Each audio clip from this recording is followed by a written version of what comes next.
ओम ध्यानम नमः। नमस्कार दोस्तों, कैसे आप सब लोग। परम पिता परमात्मा हमेशा आपको खुश रखे, खुशहाल रखे। दोस्तों, हमने जो पिछला वीडियो बनाया था कि ये ऐसे कौन से लक्षण हैं कुंडलिनी जागरण के कि हम लोग खुद से पता कर सकें कि हमारा कुंडली का जागरण हो रहा है या होने वाला है। तो मैंने कई सारे पॉइंट जो है आप निजी तौर पर भी चेक कर सकते हो बताए थे कि अगर आपके साथ ये अनुभूति या अनुभव हो रहे हैं तो आप समझना कि कहीं ना कहीं परमपिता परमात्मा चाहता है कि आपका कुंडलिनी का जागरण हो। और कुछ और एक्सपीरियंस का भी आज आप डिस्कस करेंगे कि इसके अलावा जो पीछे मैंने बताया उसके अलावा कुछ और एक्सपीरियंस भी हैं कि जिनको आप अगर आपके साथ ऐसा हो रहा है तो ये मानिए कि फिर कहीं ना कहीं आपका रास्ता बिल्कुल सही है। आप ध्यान के सही रास्ते पे जा रहे हैं और कुंडली जागरण के सही रास्ते पे जा रहे हैं।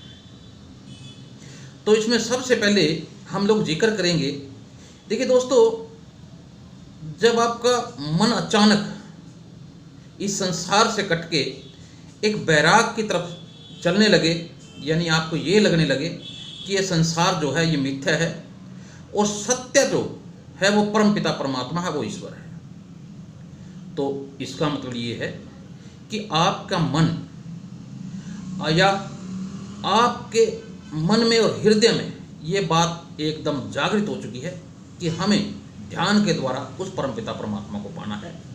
और वो तभी संभव है जब आपका कुंडलिनी का जागरण हो और ध्यान आपका सधने लगे। तो इन्हीं लक्षणों में एक लक्षण ये भी है कि जब आपकी ये भावना जागृत होती है तो आपका मन एकांत में हमेशा रहने को करता है। यहाँ तक कि आप कहीं एकांत में गए या आप कहीं किसी रास्ते से गुजर रहे हैं, आपको कोई वट वृक्ष या कोई पीपल का बड़ा वृक्ष ऐसा दिखेगी जिसकी छाया बहुत बढ़िया हो और आपका मन एकदम ये करे कि नहीं भाई, मैं यहाँ बैठ के आधा घंटा जो है ध्यान करता हूँ या परमपिता परमात्मा को याद करता हूँ। तो ऐसी भावना जो है ये भी ये सुनिश्चित करती है कि कहीं ना कहीं आपका कुंडलिनी का जागरण जो है होने वाला है। इसके अलावा दोस्तों, अब आपको ये ज़्यादातर अनुभव जो हैं ये मेरे अपने जीवन के हैं, जो मैंने खुद पाया है कि वैराग की भावना कैसे उत्पन्न होती है और कैसे इंसान का ध्यान जो है एकदम उस परमपिता परमात्मा की ओर बढ़ने लगता है और चलने लगता है। तो दोस्तों, अब मैं उन दिनों की बात आपको बताता हूँ जिन दिनों में ध्यान भी नहीं किया करता था। मुझे अचानक जो है सपने के अंदर, मैं सो रहा हूँ बड़ी गहरी नींद में, और सपने के अंदर मुझे नजर आता है कि मैं जो है हवा के अंदर उड़ नहीं रहा। बाय द वे मैं कहीं से चल के दूसरी जगह जा रहा हूँ तो मुझे कदम चलाने की जरूरत नहीं, मैं अपने आप उड़ के वहां तक जा रहा हूँ। मुझे बड़ा अजीब लगता था कि ये क्या हो रहा है। मैं वहां सपने के अंदर लोगों को बता रहा हूँ कि आप चल क्यों रहे हो, आप तो ऐसे भी चल सकते हो। देखो, मैंने पृथ्वी से लगभग 2 फुट ऊपर जो मैं बिल्कुल समूह चली जा रहा हूँ और यहाँ तक कि कोई वाहन है या और है उनसे भी आगे होता जा रहा हूँ। तो ये स्थिति मेरी बहुत दिन रही, यानी सालों तक रही, और मुझे ये समझ भी नहीं आया कि ये क्या है। लेकिन जब मैंने कुछ एक्सपर्ट लोगों से या कुछ अनुभवी लोगों से इस विषय में बात की तो उन्होंने मुझे बताया कि आप ध्यान करा करो, कहीं ना कहीं परमपिता परमात्मा चाहता है कि आपका कुंडली का जागरण हो और आपका मन जो है वो ध्यान में लगे और परमपिता परमात्मा को पाने की जो आपकी लगन है उसमें आपका इजाफा हो या बढ़ोतरी हो। तो फिर मैंने दोस्तों ध्यान शुरू किया और ध्यान में तो कई साल बीत गए मुझे, और बहुत सारे अनुभव उसके बाद होते रहते हैं। नए नए एक्सपीरियंस है वहाँ इस ध्यान में, कुंडली जागरण में तो बहुत सारे ऐसे नज़ारे हैं जिसके बारे में आप सोच भी नहीं सकते। लेकिन मैं आपको वो बता रहा हूँ कि जो शायद आपके साथ भी, आपके अनुभव में भी आया हो। और एक ये है कि आप ध्यान में अगर बैठे हैं और ध्यान जैसे ही गहराने लगे तो आपको लगे कि आपके शरीर के ऊपर कुछ रेंग रहा है, कुछ चल रहा है, तो भी खासकर ये अक्सर रीढ़ की हड्डी में अक्सर देखने को मिलता है। शरीर में कहीं भी हो सकता है, लेकिन रीढ़ की हड्डी के आसपास ऊपर की ओर जाते हुए कुछ आपको ऐसा महसूस होगा कि कोई चीज़ रेंग रही है जो आपके रीढ़ की हड्डी में ऊपर की होती है, सर की तरफ जा रही है। तो ये अनुभव भी आप इमेजिन कर सकते हैं कि कहीं ना कहीं आपकी कुंडली का जागरण में ये सहायक है। इसके अलावा दोस्तों, जब आपका अभ्यास और बढ़ जाएगा तो आपके कान के अंदर एक गुंजन टाइप का झिंगुर जैसे कोई बस बोलता है उस टाइप का आपको सुनाई देगा। ये अक्सर बहुत सारे दोस्तों के साथ होता है कि एक वो दोनों कानों में नहीं सुनेगा, इस राइट वाले कान में सुनेगा। अगर आप इस कान में ध्यान से सुनोगे तो आपको अनहद नाद सुनेगी, यानी ठक ठक की आवाज़ लगेगी। अगर इस कान से आ रही है राइट हैंड से, तो आप ये समझना कि आपका ध्यान बिल्कुल सदरा और कुंडली का जागरण आपका होने वाला है। ये स्थिति कई दिनों तक बनी रहती है, कई महीनों तक बनी रहती है। इसके बाद यही आवाज़ जो है कई बार तब्दील हो जाती है कि आपको घंटी की आवाज़ सुनने लग जाती है, जैसे मंदिर में घंटी बजती है उस टाइप की। और बड़ी अच्छी साधना के बाद ये आवाज़ कई बार बांसुरी की भी, जैसे कोई बहुत दूर से कोई बांसुरी की आवाज़ आपको आ रही है, ऐसा महसूस होता है।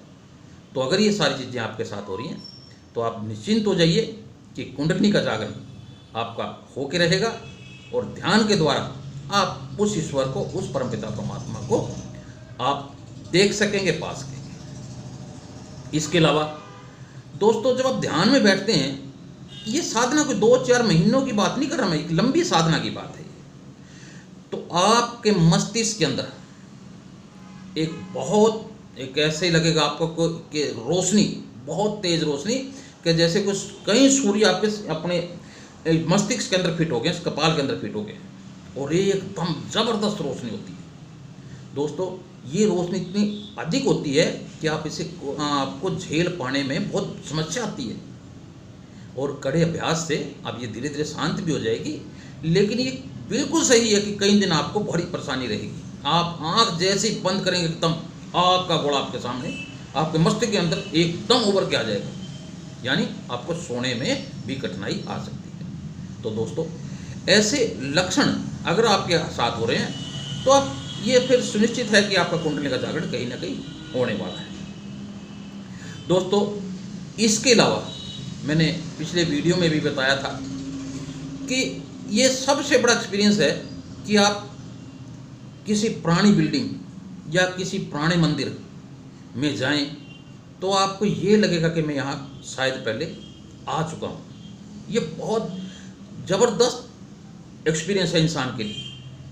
मंदिर को, पुरानी बिल्डिंग को, या पुराना ऐसा कोई खंडर है या ऐसी कोई धर्मशाला है जो 100 साल से भी ज़्यादा पुरानी है, और अचानक वहाँ आप गए और आपको लगे कि नहीं मैं यार यहाँ कहीं आ चुका हूँ, तो इसका मतलब ये है कि पुरानी स्मृतियाँ जो आपके मन के अंदर वो उभरने लगी हैं, वो केवल और केवल कुंडली जागरण के द्वारा ही संभव है। इसके अलावा जो आपकी पुरानी स्मृतियाँ हैं वो उभर नहीं सकती अगर आपका कुंडली का जागरण ना हो। तो दोस्तों, ये भी एक बहुत बड़ा एक्सपीरियंस है। किसी मंदिर में, गुरुद्वारे में कहीं गए और आपको ऐसा लगे, तो फिर परमपिता परमात्मा की असीम कृपा आपके ऊपर है। तो दोस्तों, इसके अलावा एक चीज़ और मैं बता दूं आपको कि अगर आपका कुंडली का जागरण होने वाला है तो आपकी मेमोरी शक्ति बहुत अच्छी बढ़ जाती है। यानी आप किसी चीज़ को या किसी का मोबाइल नंबर को एक बार उसको रीड कर लीजिए, और अगर आप 2-4 घंटे अपना दूसरा काम करिए और वहीं फिर अपना ध्यान लेके जाइए, तो आपको 1% एकदम याद आ जाएगा ये नंबर ये था। तो इसका सबसे बड़ा इजाफा होता है जी मेमोरी के अंदर। आपकी मेमोरी एकदम शार्प हो जाती है, क्योंकि इससे ये होता है इंसान को कि जो आपका माइंड डल पड़ा हुआ था वो कुंडली के जागरण से अचानक तेज काम करने लगता है।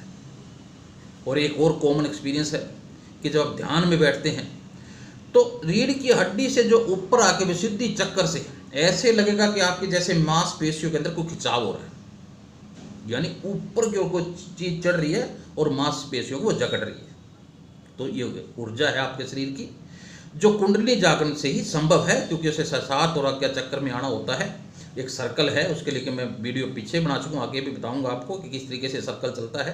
पहले भी एक वीडियो मैंने बनाया हुआ है, उसको आप देख सकते हैं। तो अगर ये ऐसा आपके साथ हो रहा है तो आप समझिए कि कुंडली का जागरण जो है आप उसके करीब हैं, आप उसके नज़दीक हैं। तो दोस्तों, अभ्यास के द्वारा ये एक्सपीरियंस आपके साथ होंगे। इसमें कुछ ऐसे एक्सपीरियंस होते हैं जिससे इंसान को डर लगता है, डर जाता है इंसान, लेकिन इसमें डरने की जरूरत नहीं है। ये परम शक्तियाँ जो हैं वो आपका इम्तिहान लेती हैं कि आप इस इम्तिहान में पास हैं या फेल हैं। तो दोस्तों, आपने इस इम्तिहान के अंदर पास होकर दिखाना है। और ऐसे अनुभव नज़ारे जो हमारे साथ भी हुए और बहुत सारे महात्मा संत हैं जिनके साथ ऐसे नज़ारे हुए ये देखने को मिले हैं, तो आपके साथ भी हो सकते हैं। तो अपना अभ्यास लगातार जारी रखिए। परमपिता परमात्मा आप पर अपनी असीम कृपा हमेशा रखेगा। मैं भी ऐसी कामना करता हूँ। तो सभी दोस्तों को मैं दोबारा फिर धन्यवाद करता हूँ कि आपने मेरे वीडियो को देखा। और अगर अच्छा लगे वीडियो तो लाइक और शेयर ज़रूर कीजिएगा। और जिन लोगों ने मेरा चैनल, मेरे भाइयों ने सब्सक्राइब नहीं किया वो कृपया करके कर लें। ऐसी ज्ञान और ध्यान की बातें हम लोग करते रहते हैं। जो बातें आपको अच्छी लगें उसे अपने जीवन में जरूर धारण करना। और हो सकता है कोई बात मेरी आपको अच्छी ना लगे तो उसे अपने जीवन से दूर रखना। इसी कामना के साथ मैं आपसे अलविदा लेता हूं। और अगले नेक्स्ट वीडियो में एक नई जानकारी के साथ मिलेंगे। आप सब लोगों ने मेरा वीडियो ध्यान से देखा, आपका बहुत शुक्रिया, बहुत धन्यवाद। ओम ध्यान।